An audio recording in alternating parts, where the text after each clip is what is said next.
నిన్న అనుకోని విషయం జరిగిందండి. మార్నింగ్ వాక్ చేశాను.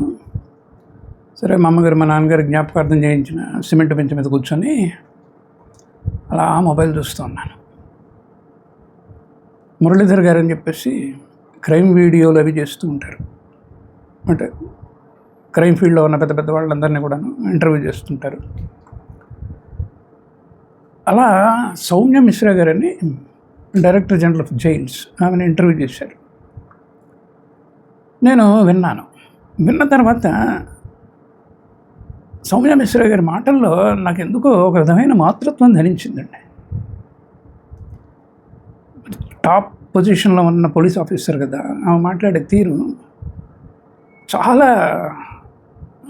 దాన్ని ఏమంటారంటే హంబుల్గా అనిపించింది అనమాట. అనిపించింది. సరే కదా అని నేను మళ్ళీ నా ఫ్లాట్లోకి వెళ్ళిపోయాను. వెళ్ళిన గంటకి నాకు ఫోన్ వచ్చింది.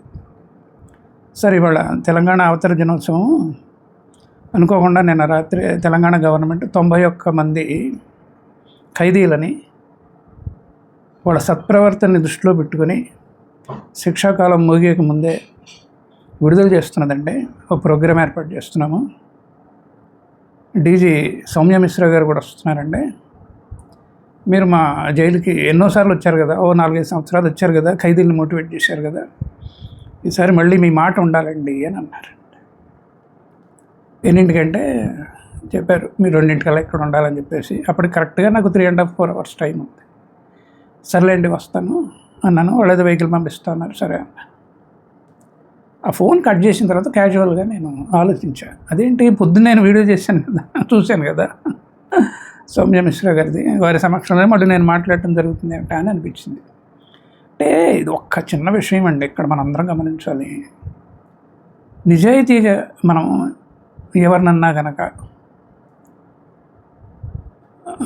ఒప్పుకుంటే, అంటే వాళ్ళ యొక్క మాటని మనం ఒప్పుకుంటే తెలియకుండా అది అనుకోకుండా సాకారం అవుతుందంటే. మంచి వ్యక్తుల గురించి ఆలోచిస్తూ ఉండాలి.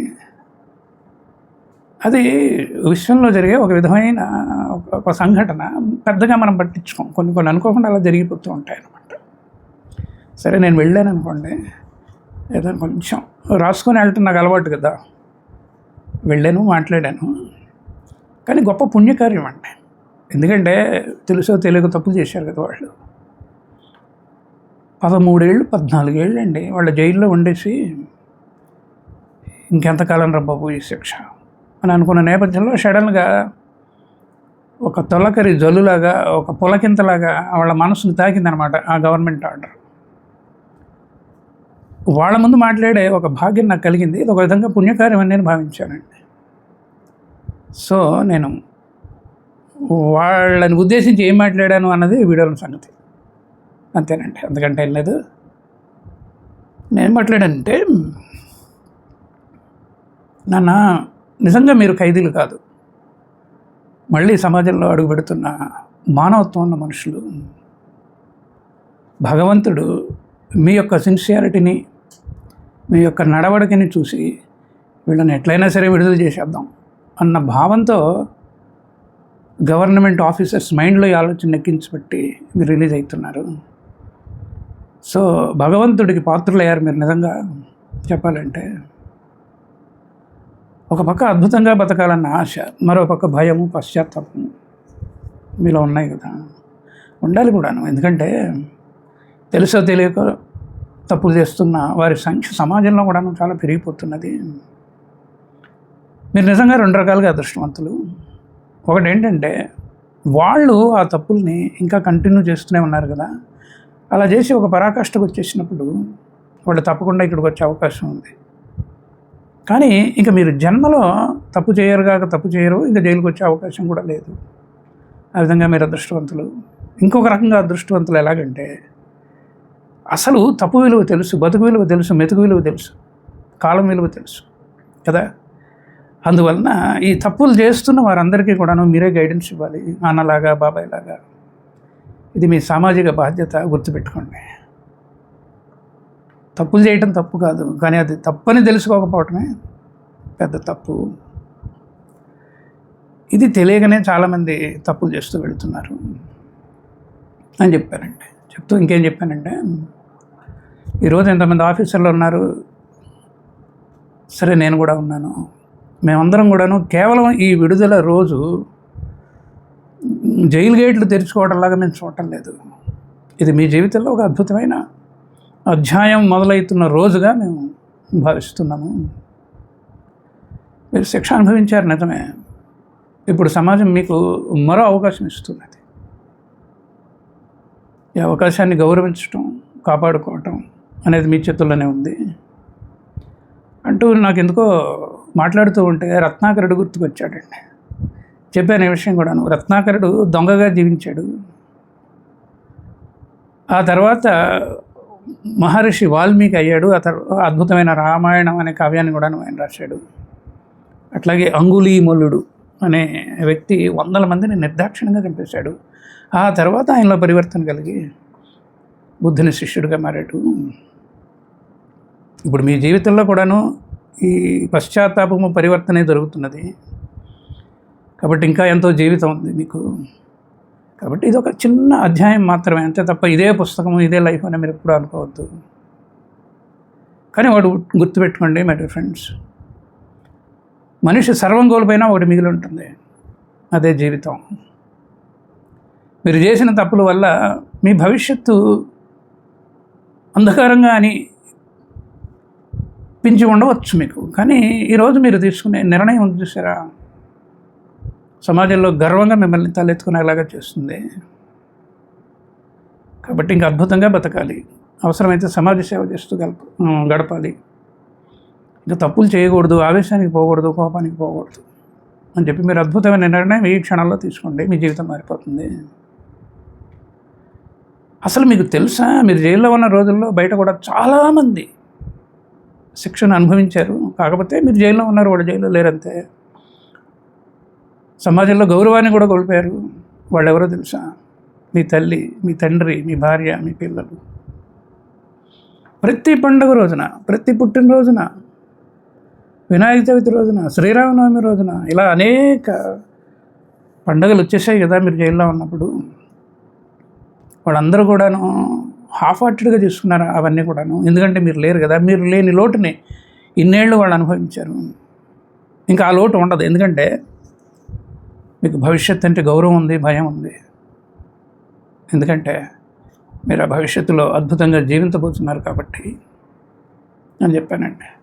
చెప్తూ ఇంకొక మాట కూడా అన్నాను. ఏంటంటే ఇంటికి వెళ్ళంగానే భార్యను కౌగిలించుకోండి, పిల్లల్ని ముద్దు పెట్టుకోండి, అమ్మ నాన్న కాళ్ళకి నమస్కారం పెట్టండి. ఒక్క మాటను గుర్తుంచుకోండి మై డియర్ ఫ్రెండ్స్, ఇప్పుడు వీళ్ళందరూ కూడాను మీ తప్పుల్ని కాదు, మీలో ఉన్న మనిషిని ప్రేమిస్తున్నారు, మానవత్వాన్ని ప్రేమిస్తున్నారు.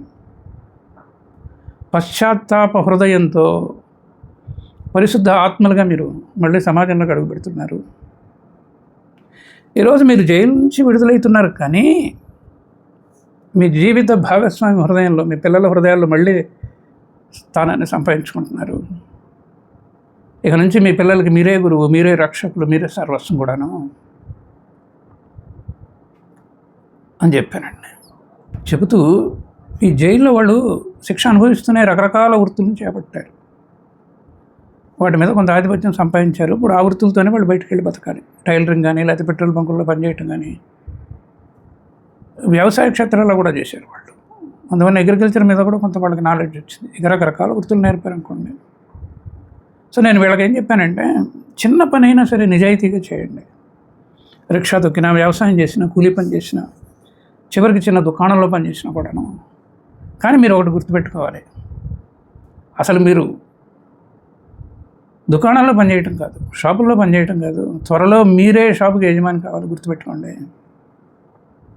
బయటికి పోగానే మీకు అనేక పరీక్షలకి గురయ్యే అవకాశం ఉంది.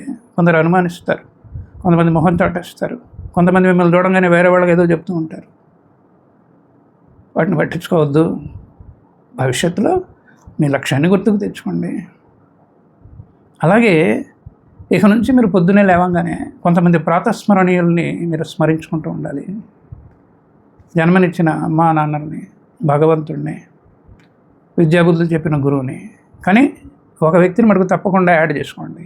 ఆ వ్యక్తి ఎవరో కాదు, డీజీ సౌమ్య మిశ్రా గారు. వారు చాలా కష్టపడ్డారు ఈ జీవో తీసుకురావడానికి.